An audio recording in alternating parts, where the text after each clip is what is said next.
अज्ञानतिमिरान्धस्य ज्ञानाञ्जनशलाकया चक्षुरुन्मीलितं येन तस्मै श्रीगुरुवे नमः। नारायणं नमस्कृत्य नरं चैव नरोत्तमं देवीं सरस्वतीं व्यासं ततो जयमुदीरयेत्। मैं पंडित अभिजीत झा भगवान नारायण, भगवती सरस्वती एवं अपने समस्त गुरुवर्ग को प्रणाम करके एवं इस चैनल के माध्यम से जितने भी श्रोतावृंद मेरे इस वक्तव्य को सुनेंगे उन सबको साधुवाद देते हुए आज के विषय पर, आज का जो विषय है कि पौष मास जिसको खर मास भी कहते हैं, इसमें ये पूजा पाठ के लिए निषेध क्यों है व इसमें क्या करना चाहिए या क्या नहीं करना चाहिए, इसके बारे में इस विषय पर आज हम चर्चा करेंगे। और इस वीडियो के माध्यम से मेरा जो विचार है, मैंने जो शास्त्रों, ग्रंथों, पुराणों का अध्ययन किया है, इस पर जो निष्कर्ष निकला तो मैं अपने विचार आप सबके सामने में व्यक्त करूंगा। तो प्रथम प्रभाव यह है, दो प्रकार के कर्म हैं, एक सकाम कर्म और द्वितीय निष्काम कर्म। सकाम कर्म का मतलब यह होता है कि जो कर्म हम कर रहे हैं वो किसी कामना के लिए किया जाए। जिस प्रकार कोई भी सकाम कर्म हम करते हैं, जैसे गृह प्रवेश करते हैं, हमारा यह कामना, हमारे मन में ये कामना होती है कि इस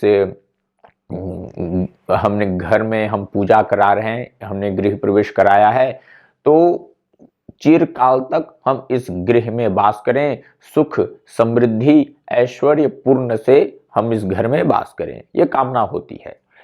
द्वितीय मुंडन होता है, उपनयन संस्कार होता है, इत्यादि नाना प्रकार के जो सकाम युक्त कर्म कार्य हैं वो इस पौष मास में नहीं करना चाहिए। अब क्यों नहीं करना चाहिए? ज्योतिष शास्त्र के अनुसार प्रत्येक जो मास हैं, जिस प्रकार चैत्र, वैशाख, ज्येष्ठ, आषाढ़, श्रावण, भाद्रपद, आश्विन, कार्तिक, मार्गशीर्ष, पूष, माघ, फाल्गुन, ये जो 12 हैं, 12 मास हैं, ये सारे 12 मास नक्षत्रों के नाम पर आधारित हैं। अब नक्षत्रों के नाम पर कैसे आधारित हैं? हर मास की पूर्णिमा को सूर्य जिस नक्षत्र में गोचर करते हैं उस नक्षत्र के नाम पर जो है उस मास का नाम रखा गया है। जैसे कि चित्रा नक्षत्र से चैत्र मास बना, जिसको हम चैत्र मास कहते हैं, पहला मास है चैत्र मास, चित्रा नक्षत्र से आया है। चैत्र के बाद वैशाख मास आता है, वो विशाखा नक्षत्र से आया है। ज्येष्ठ मास ज्येष्ठा नक्षत्र से आया है। आषाढ़, पूर्वाषाढ़ा और उत्तराषाढ़ा एक नक्षत्र है, उससे आषाढ़ मास बनता है। श्रवणा नक्षत्र के द्वारा श्रावण मास बना। उसके बाद उत्तरा भाद्रपद इत्यादि से पूर्वा भाद्रपद, ये दो नक्षत्रों से मिलकर के भाद्रपद मास बना। फिर अश्विन नक्षत्र से आश्विन मास बना। कृत्तिका नक्षत्र से कार्तिक माह बना। इस प्रकार मार्गशीर्ष भी, मृगशिरा एक नक्षत्र है, उससे मार्गशीर्ष महीना बना। अब ये पौष जो महीना है, अब ये देखा जाएगा ये किस नक्षत्र से बना है। तो पौष की पूर्णिमा को सूर्य जिस नक्षत्र में गोचर करेंगे उस नक्षत्र से इस महीने का नाम पड़ेगा। तो अब ये देखा जाएगा कि सूर्य जो है, इस पौष की जो पूर्णिमा आने वाली है, इसमें सूर्य किस राशि में, मतलब जो 13 जनवरी को पौष पूर्णिमा है, तो सूर्य इसमें किस नक्षत्र में गोचर करेंगे? तो है सूर्य पुष्य नक्षत्र में गोचर करेंगे, इसलिए इस मास का नाम पौष मास पड़ा, इसलिए इसको पौष मास कहते हैं। और आगे 2 मास और हैं, माघ और फाल्गुन। तो मघा नक्षत्र से माघ और उत्तरा फाल्गुनी से फाल्गुन मास पड़ा, तो हमने 12 मासों का नाम कैसे पढ़ा ये हमने जाना। दूसरा, सूर्य इस महीने धनु राशि में स्थित होते हैं। अब धनु राशि में स्थित होते हैं इसलिए इस माह में शुभ कार्य ज्योतिष शास्त्र के अनुसार वर्जित है। अब शुभ कार्य में वही सकाम कर्म, यानी जिस कर्म के पीछे हमारी कामना जुड़ी होती है वो कर्म इस मास में वर्जित है। जैसे गृह प्रवेश हो गया, मुंडन हो गया, जनेऊ संस्कार हो गया इत्यादि। ये जो सकाम कर्म है जिसमें हमारी पीछे कामना होती है वो सकाम कर्म जो है इस मास में वर्जित है। अब धनु राशि का स्वामी कौन है? तो देवगुरु बृहस्पति। अतः ये मास अपनी आध्यात्मिक उन्नति के लिए सबसे अधिक प्रशस्त है। और इस मास में यदि कोई व्यक्ति अपनी आध्यात्मिक उन्नति करना चाहे तो ये मास बहुत अधिक लाभप्रद है। इसका एक बहुत सुंदर उदाहरण है। झारखंड के देवघर स्थित एक शहर है। झारखंड में देवघर एक जगह का नाम है। उस देवघर में बाबा बैद्यनाथ स्थित एक ज्योतिर्लिंग है। उनमें क्या होता है कि 11 महीने लोग कांवर से लेकर के जल चढ़ाते हैं। हर महीने कोई ना कोई कांवर मास चलता रहता है। माघ में भी कांवर चलता है, फागुन में भी चलता है, श्रावण, भाद्रपद, आश्विन का हर महीने चलता है, लेकिन पौष महीने में नहीं चलता। क्योंकि कई लोगों के मन में ये धारणा है, ये भ्रम है कि पौष मास में कोई शुभ कर्म कर नहीं सकते, इसलिए पौष मास में हम कांवर जल हम ले नहीं जाएंगे।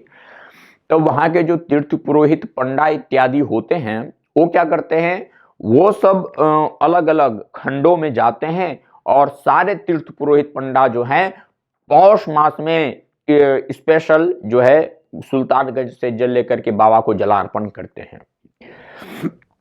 तो मुख्य रूप से यह तर्क यही है कि यदि हम सकाम कर्म से करें, सकाम कर्म युक्त होकर के कोई भी कार्य करते हैं तो इस पौष मास में नहीं करें, परंतु यदि निष्काम कर्म होकर के अपनी उन्नति के लिए, अपनी इस जन्म के बाद जो अगला जन्म उसको सुधारने के लिए इस मास से बेहतर कोई मास नहीं है। और चूंकि ये मास भगवान सूर्य का प्रतीक है, क्योंकि आगे पौष और माघ ये दोनों जो मास है ये भगवान सूर्य के ही मास माने जाते हैं।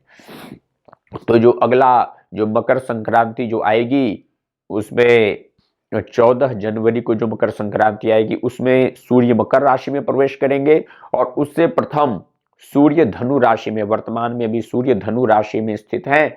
इसीलिए और ज्योतिष शास्त्र के अनुसार जब सूर्य धनु राशि में स्थित हो तो वह सकाम कर्म देने के लिए प्रयुक्त नहीं है। इसलिए इस कर्म को इस मास में विशेष करके कोई भी यदि इच्छा, जैसे कि इच्छा अनुसार कोई कर्म हो, किसी का मन्नत इत्यादि हो, तो वो इस मास में प्रयुक्त नहीं है। हाँ, जिस प्रकार कोई भी हवन हो, पूजा पाठ हो और भगवान सत्यनारायण की पूजा हो, एकदम से जो अपनी उन्नति के लिए हम कर्म करते हैं वो इस मास में हम कर सकते हैं, इसमें कोई संशय की बात नहीं है। अतः लोगों के मन में ये जो भ्रम है कि पौष मास खर मास जो है, एक तो पौष मास को ही खर मास कहते हैं, ये दोनों एक ही हैं, और अधिकतर खर मास और मल मास में अंतर यही है। मल मास कहते हैं 13वें मास को, यानी जो हर 3 साल बाद आता है, चौथे साल में आता है, उसको एक जो महीना बढ़ जाता है उसको अधिक मास कहते हैं, उसको मल मास कहते हैं। इस महीने को मल मास नहीं कहते हैं, इस महीने को हम खर मास कहते हैं। खर मास मल मास नहीं है, परंतु मल मास में तो जो है हम कोई भी श्रेष्ठतम कर्म हम नहीं कर सकते हैं, परंतु इस मास में हम जो है आध्यात्मिक उन्नति के लिए, अपने पारमार्थिक लाभ के लिए, पारमार्थिक उद्देश्य से हम जो कर्म करते हैं वह इस मास में पूर्णतः रूप से हम कर सकते हैं। इसमें कोई निषिद्ध नहीं है। निषिद्ध सिर्फ सकाम कर्म का युक्त निषेध है। अन्यथा यदि मनुष्य अपने धार्मिक ज्ञान के लिए, आध्यात्मिक उन्नति के लिए यदि कोई कर्म करता है तो इस मास में उसको सिद्धि की प्राप्ति होती है। इसका भी बहुत प्रमाण ज्योतिष शास्त्र में उल्लिखित हैं।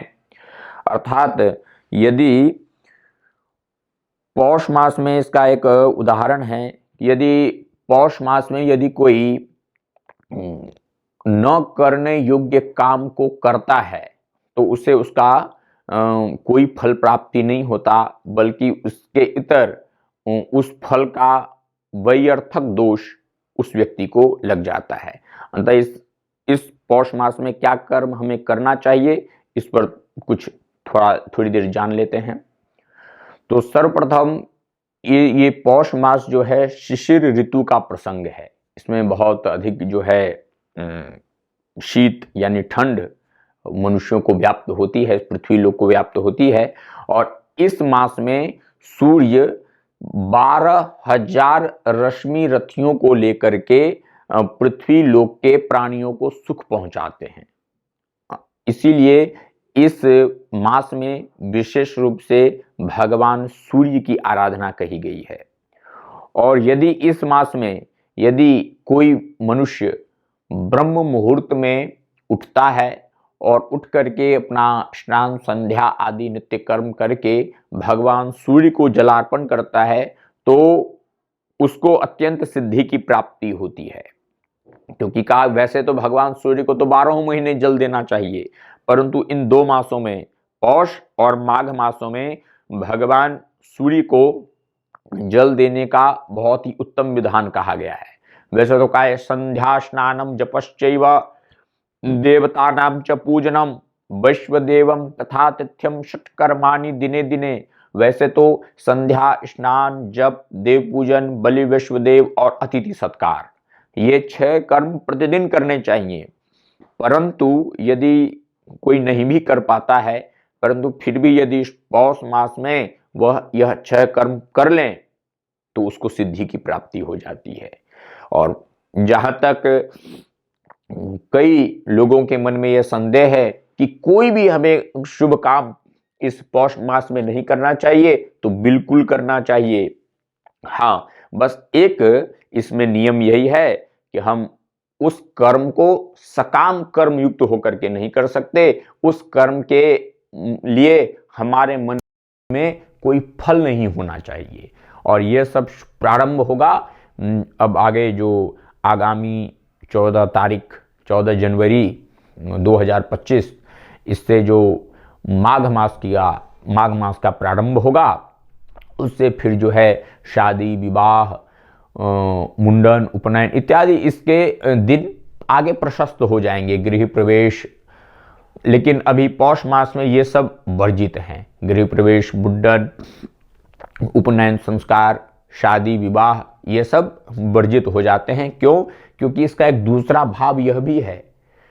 इसका दूसरा भाव यह है कि धनु राशि के स्वामी बृहस्पति अर्थात ज्ञान, वैराग्य, भक्ति, ये 3 जो है, इन 3 वस्तु की प्राप्ति करने के लिए हमें मोह, माया और सकाम कर्म का त्याग करना होगा। इसीलिए इस मास में सकाम कर्म का निषेध किया गया है। देखिए, पूज्य श्री एक राम भद्राचार्य जी का एक वक्तव्य में सुन रहा था, तो उसी एक वक्तव्य का एक लाइन मैंने सुना कि ज्ञानी तत्वज्ञ महात्मा पुरुष वही होते हैं जो भक्ति, ज्ञान, वैराग्य को इस जन्म में ही प्राप्त कर लेते हैं। अब भक्ति, ज्ञान, वैराग्य प्राप्त करने के लिए किसका त्याग करना होगा? तो माया का।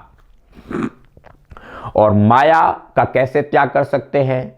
और माया का त्याग बिना निष्काम कर्म के हो ही नहीं सकता। गीता में भी भगवान कहते हैं आप कर्म तो करिए, परंतु इस कर्म के फल की इच्छा मत रखिए। और यदि कर्म के फल की इच्छा रख करके यदि कोई कर्म करेंगे तो वो हो गया सकाम कर्म। और यदि बिना फल की इच्छा के आप कर्म किए तो वो हो गया निष्काम कर्म। तो दो प्रकार की पूजा पाठ संसार में प्रसिद्ध है। एक तो जो वैष्णव लोग हैं वो हरिनाम जप संकीर्तन इत्यादि करते हैं, वो निष्काम करते हैं।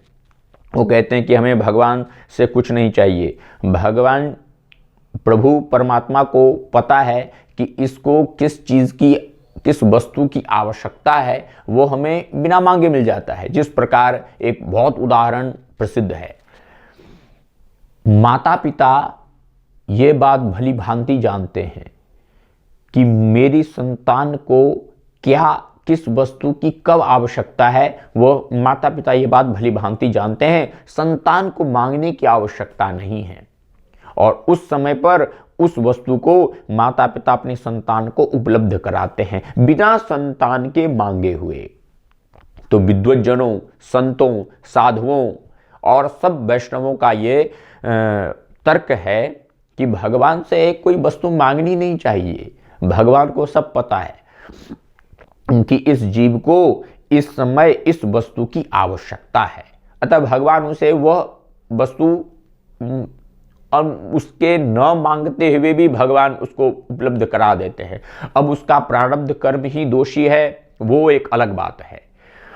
परंतु यदि सकाम कर्म कि मैं यह कर्म कर रहा हूं, इसके बदले में मुझे ये वस्तु चाहिए या ये चाहिए, ये कुछ भी चाहिए, तो ये सकाम कर्म भक्ति ज्ञान वैराग्य को प्राप्ति करने के लिए निषेध है। और ये मास भक्ति ज्ञान वैराग्य और आत्मोन्नति के लिए ये मास बहुत शुभ माना गया है।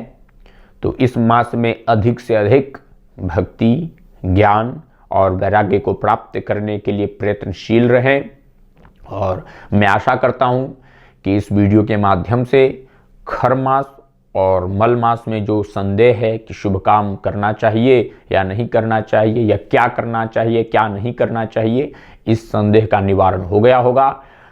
और प्रारंभ होगा जो आगामी 14 जनवरी 2025 को मकर संक्रांति आएगी, उससे फिर हम जो है सारे सकाम निष्काम सब कर्म करने। वैसे निष्काम कर्म तो 12 महीने प्रशस्त है, उसका निषेध कहीं भी नहीं है। हाँ, सकाम कर्म का निषेध सिर्फ इस पौष महीने में किया गया है और जब माघ मास के कृष्ण पक्ष की प्रतिपदा से वो भी प्रारंभ हो जाएगा। और मकर संक्रांति पर हम फिर किसी और दिन चर्चा करेंगे। तो खैर, आज की इस चर्चा का मुख्य विषय यही था कि पौष मास में क्या कर्म करना चाहिए क्या नहीं करना चाहिए। तो हमने विस्तार से इस पर चर्चा किया। अब मैं ध्यातव्य विषय बता दूं छोटा सा संक्षेप में ही कि अब तक हमने क्या चर्चा किया। तो अब यही चर्चा किया बिल्कुल संक्षेप में, यदि एक लाइन में कहा जाए इस लास्ट में भी, तो जो भी कर्म है, दो प्रकार के कर्म हैं, सकाम एवं निष्काम कर्म। तो सकाम कर्म का निषेध इस पौष मास में है। निष्काम कर्म के लिए ये मास अत्यधिक और सहायता करता है।